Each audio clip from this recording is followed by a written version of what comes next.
Hey, what's up guys? It's Brian here, Brian's Lawn Maintenance. All right, I got a quick fun video I want to do for you guys talking about qualifying questions, and basically I wanted to share a few tips with you guys about how to save some time and energy as you're bidding and as you're going into the 2019 lawn care season.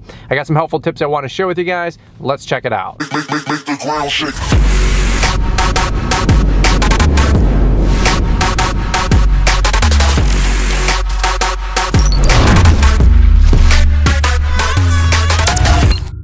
Hey, what's up guys? It's Brian here, Brian's Lawn Maintenance. Trust you guys are doing well. All right, I wanted to talk in this video specifically about qualifying questions and best ways that I can help you guys save some time and some energy, things that have worked for me over the years when picking up new clients or customers, or even just bidding out a job and just kind of some different feelers over the phone. If you guys are new here, my channel is all about helping you guys grow a more successful lawn care landscaping business so you guys can go out there and crush it. So if you guys are new, don't forget to subscribe and click that little thumbs up by the end of the video. I really appreciate the like. All right, so the whole video and the whole premise here was talking about qualifying your customers. You know, almost every industry, especially in sales, and I know we own a lawn care landscaping business, but you actually own a company that sells stuff. It sells products and services. Well, we're in the service industry and we still need to qualify customers. Not every customer is a good fit or as entitled to our service, if you will. So just like any other organization in life or any other company, whether it's real estate or, you know, every other industry,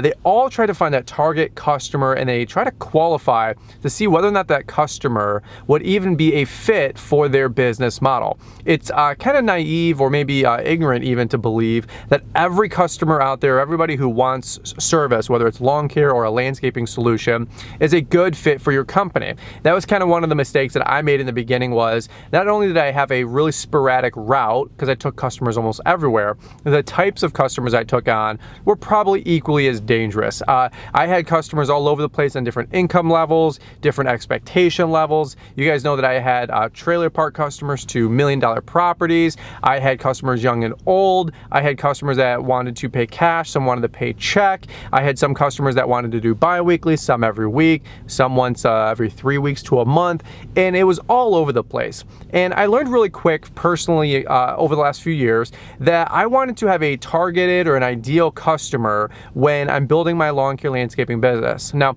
I've always talked about this in videos that you guys want to also figure out your ideal customer. And that can be a smorgasbord of different topics and qualifications. But the biggest thing I can tell you guys is once you know your qualified customer that you're looking for to build your business with, it starts to help you start identifying when people call in or you're calling customers, whether or not they're going to fit the mold of somebody that you want to potentially take on and add to your roster to provide service for. Now, I'm going to share a couple different tips and ideas and some of the conversations and the phrases I use when I'm over the phone or I'm in person. But by the end of the video, I want to make sure that you guys leave a comment down below on what are some of your favorite qualifying questions when you're talking to customers.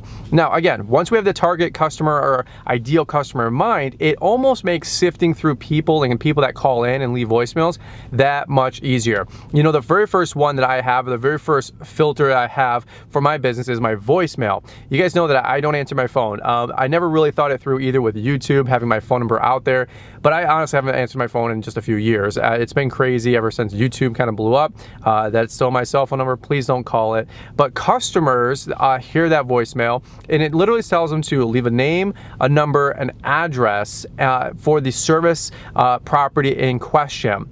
And that's already filter number one, qualifying question number one. If you leave a voicemail and you don't leave all three of those, then quite honestly, we're already starting off on a slippery slope because you're not a good listening customer. So if people say, hey, this is Bob and I have a landscape job I want for you guys to look at, it sounds like this is a little extreme, and I get it, but the reality is that if Bob can't leave his name, his address, and his phone number, then he's already not listening, and I just don't have time for that. And if you're brand new in business, you're gonna think that some of the things I might say or suggest seem a little extreme, and they are. But the reality is that the further you get down in business, the more you wanna just cut through the mustard and identify target customers. And in fact, we had a really good situation yesterday where we picked up a new customer, and I'm gonna share that story for you in a second. But number one, leave a good voicemail or you're already out. Now, if they already sound like a good candidate and a customer that I might want, I'm gonna give them a phone call back. And here's how I can give you guys some tips on the phone call to weed through, sift through, and identify whether or not that customer is going to make it further through the opportunity for me to take them on as a new client of ours. Now, obviously when a customer calls in, I'm very friendly, I'm very cordial, and I always wanna just kind of start the question and answer session with a 2 or 3 minute phone call. Doesn't have to be anything lengthy, but let's say somebody calls in and their name is Max, right? Because Max is the generic name that we use for all of our people, right? And Max calls in, hey, Max, just wanted to return your phone call. This is Brian, Brian's Lawn Maintenance. How can I help you? And Max says, hey, I want to sign up a lawn care guy. I need my lawn cut, and I live over here in XYZ subdivision. Do you think you can take me on? Now, generally speaking, when I first got started in business, my first attitude and approach was, yes, a new customer. Yes, we can take you on. Oh my God, I'm so excited. But I want to help you guys maybe take some emotion out of that, and let's slow it down so we get right people at the end of our process so we know that we have the exact customer we want. So let's break it down to a couple different things, a couple qualifying questions. For me personally, this is just a good list that I have and some of them that you guys have shared with me on Instagram, but let's go through those. Number one is we want to talk about location. Hey, where are you at? Are you even in a serviceable area that I want to provide service to? For me personally, just with the size of my business and where we're at 10, 12 years in, if you're not in the certain subdivisions that I want, unfortunately, you don't qualify. Now, I'm not a jerk. I just hand them off to the next guy who's also in the area and he can pick up the slack. Question number two, I usually ask on the phone, hey, how often are you looking to get your lawn mowed? If they say, well, the last guy did it bi-weekly or every 3 weeks, we're kind of looking to stick to that program. To me personally, somebody who wants to offer weekly service, red flag, not interested. Now, for you guys, maybe you do want a bi-weekly customer. That's okay. I have nothing against that. I did a bi-weekly video. It was a really good one talking about the mentality behind why I don't take on bi-weekly customers. I'll leave a little card here. You can check that one out later.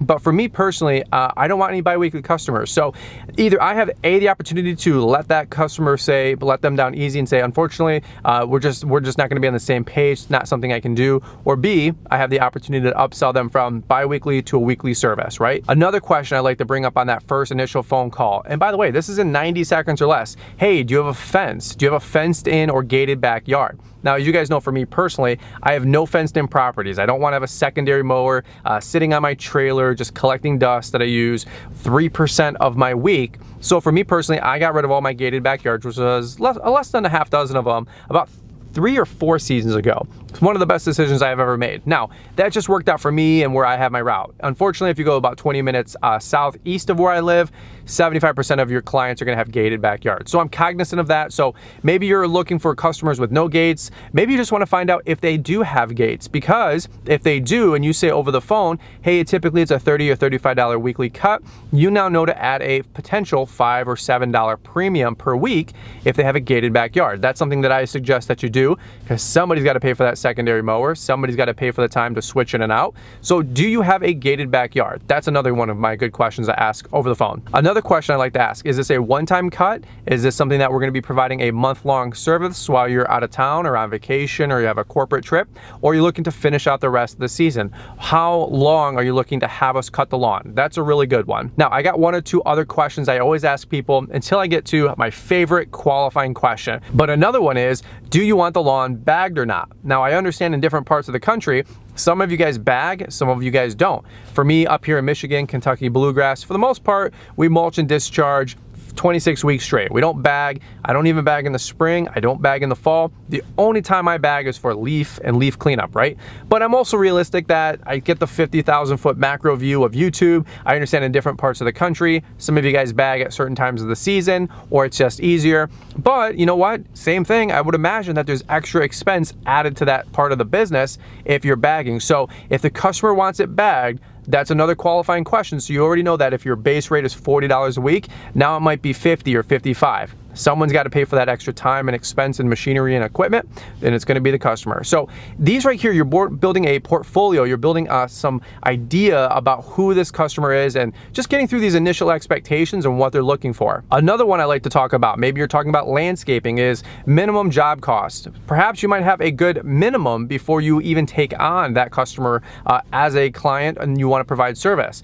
For example, maybe you have a really big company and you're looking to have clients that only spend $4,000 or more with your company, because that keeps you moving, your guys moving, your equipment moving, and you just know your overhead costs. Well, somebody might call and say, hey, we have a 10 by 10 foot retaining wall that we want built with mulch and shrubs, and you already know it's, I don't know guys, $2,800. Well, that's not your $4,000 to $5,000 minimum, or $20,000 minimum, or $50,000 minimum. So qualify them on the phone with what's your budget, how much you're looking to spend. It's more of a landscaping question, but qualifying them with how much is your budget, another really good question. Now, the last one that I'll give you guys, and this is the best one that I always use for qualifying customers, is what happened to the last guy? Now, that's lawn maintenance, and all the time this happens. In fact, I got a relevant story, and we'll wrap up with this one. We just picked up a new customer yesterday. The guy's name is Mike. He actually watches our YouTube videos, which is pretty funny. So Mike, if you're watching, shout out to you, brother. So he lives in a subdivision where I already provide service, and actually he is a lawn and a customer next to one of my current clients. I know his lawn. I've watched the other guy cut it. Beautiful lawn. Well, the first thing I asked Mike was, hey, here's what we do. We cut every week, we cut, trim, blow, we edge bi-weekly, and for billing, we do it end of month. We do a charge card on file. It's really simple. We provide a list of other services as well that are all a la carte, so if you're interested, please let me know. But Mike, one question I do have for you is, if you already had another service, what happened to the last guy? Now, this is a really important question to ask, because if you don't understand why their last guy canceled or why they canceled their last guy, you might be saying, hey, we're gonna edge every week and we're gonna make those lines look really crispy. The reality is that maybe they didn't like that the last guy moved the trampoline back and forth in the backyard, and they wanted it planted, they wanted it stationary.